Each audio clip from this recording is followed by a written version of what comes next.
What's going on, guys? I'm Steve. Welcome back to the channel. Welcome back to another video. If it's your first time stopping by the channel, hit that subscribe button. Trust me, you won't regret it. If you're a returning subscriber, as always, guys, welcome back, and I do appreciate the support.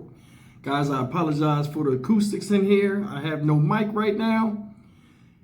Come to find out that the mics I brought only work with a specific adapter that I cannot find anywhere in town. For the last 2 hours, I've been running around trying to do that. So I apologize. We're going to have to wing this until Tuesday when Amazon delivers it. But I got some more news about this botched Trump assassination attempt yesterday at the hands of a guy whose name is Thomas Matthew Crooks. 20-year-old dude. No longer here, from Bethel Park, Pennsylvania. Now, I just seen some news that dropped within the last hour, and it's talking about how this whole thing could have been avoided, and this is some huge news, and I wanted to share it with you guys real quick. Take a look at this, and we'll come right back. Evan, you just spoke to FBI officials on the scene near the suspect's home. What did they tell you?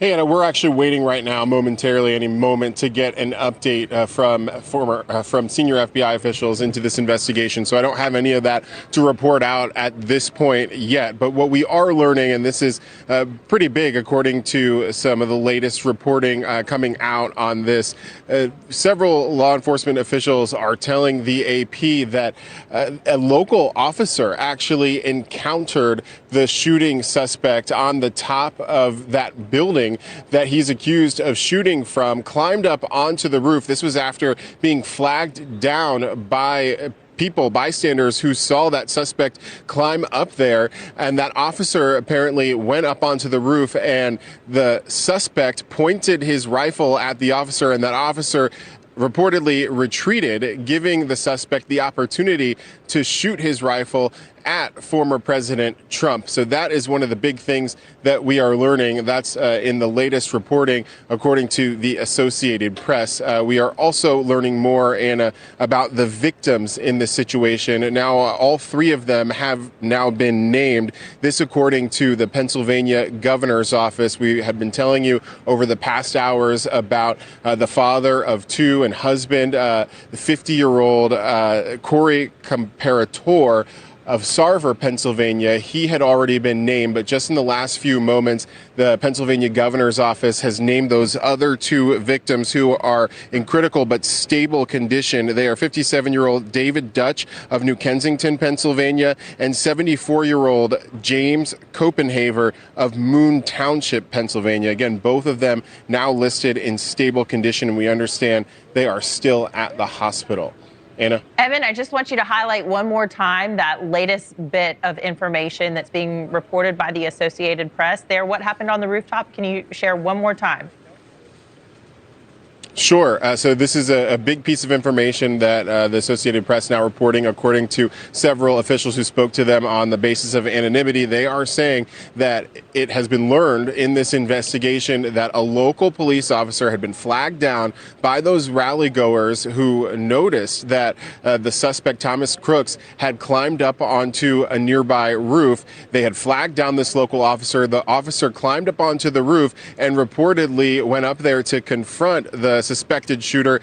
That suspected shooter, Crooks, pointed his rifle at the officer, according to the AP, and that officer retreated, then giving the suspect the chance to fire his weapon at former President Trump. Oh, my goodness. All right. Big news there. Evan Lambert in Bethel Park, Pennsylvania. All right, guys, ain't that something? A police officer, the people told that he was up on the roof. A police officer goes up there before the shooting. He points his rifle. Police officer takes off and runs off the roof. Then he commenced the shooting. I think that explained a lot of the erratic shots. Now, I don't know how many shots he got off because I was on the road driving before he was hit, but a lot of shots was let off. And it leads me to think, because I'm going to talk about three things in this story since this thing that happened. But first I want to, acknowledge the guy that died, whose name is Corey Camparatore. I think that's how you say it. He's 50 years old. This guy was a firefighter and a father of two daughters to be exact. This guy tragically lost his life just being at a rally. And some people are saying he's a hero, and may he rest in peace, for real. You know, nobody goes out there to show support for whatever political figure they like and to lose their life, and it's not right. Now, I will say this. There were 2 people injured, not 1. We thought it was, I reported last night, because more details have come out, that other person was shot. There were 2 other people shot. First person is David Dutch, not pictured, 57 years old, from New Kensington, Pennsylvania. Second person is James Copenhaver, and he's 74 years old, and he's from Moon Township, PA. So hopefully these guys can recover. But I want to talk about 3 things in this story with you guys real quick. First thing is this.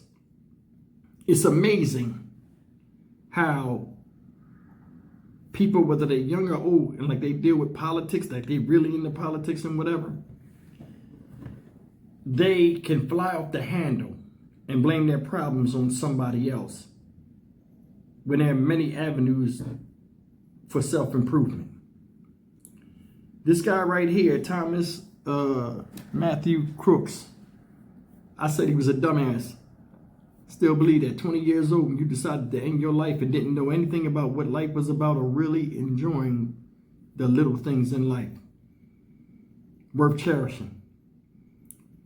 You were so angry that you, whatever your reasoning was, you targeted somebody and wanted to take it out on them. Wound up losing your life. This guy was on a suicide mission.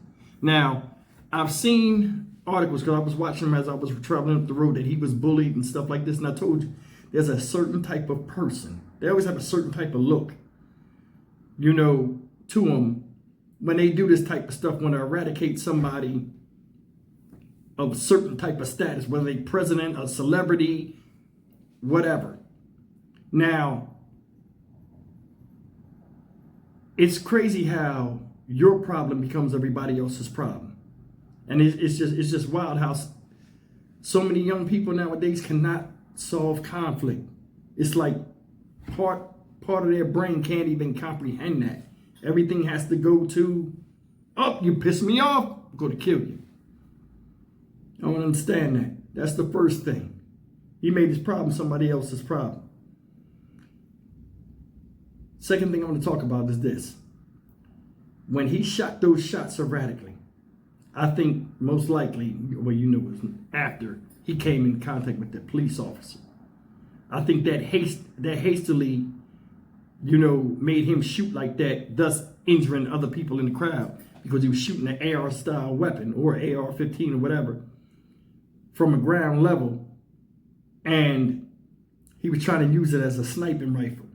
An AR-15 ain't really a sniping type rifle, you know what I mean?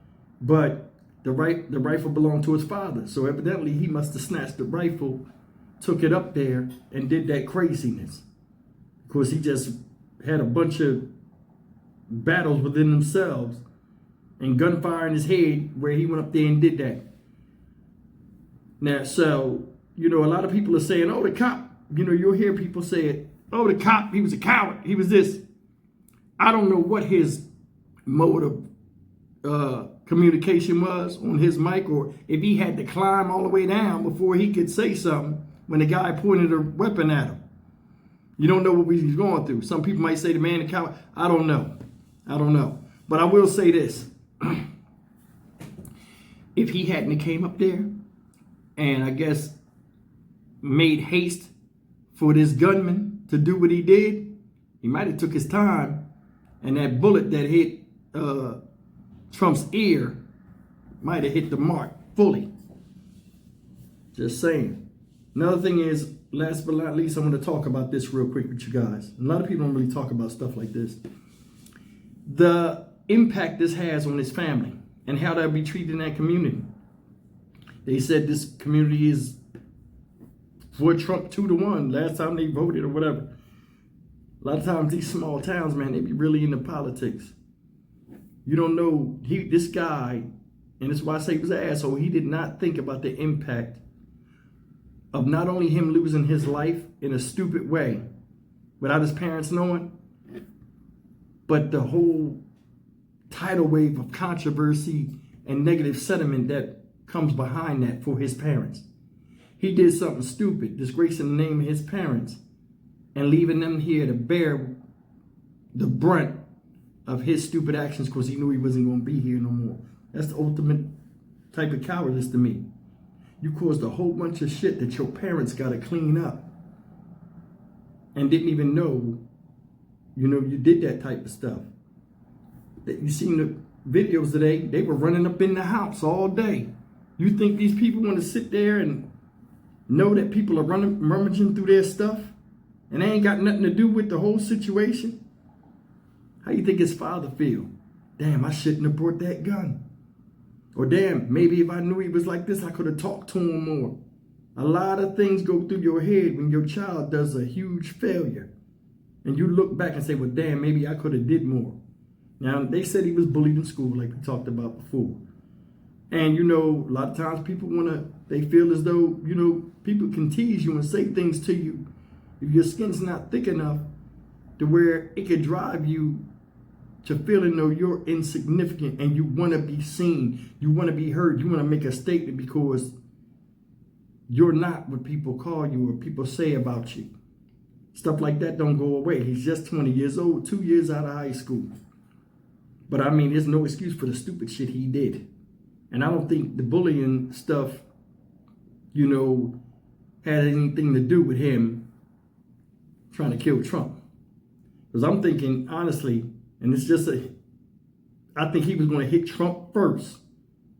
And that wasn't going to be the end of his spree because he was going out there to get killed. He was going to shoot Trump first and then continue shooting until he ran out of bullets. That's my opinion because he already knew he was going to die. He wanted to leave this world with a bang and be known for something.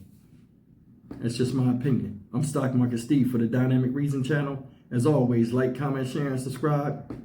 They could have stopped it. Another thing is, before I leave out of here with this cop, if you seen him up on that roof and he had his weapon out for him to point it at you quick before you could draw yours, when you walked up on him, you could have had your weapon out like cops usually do in the street. So I don't know what you walked up there and was like, hey, what are you doing here? Who are you with?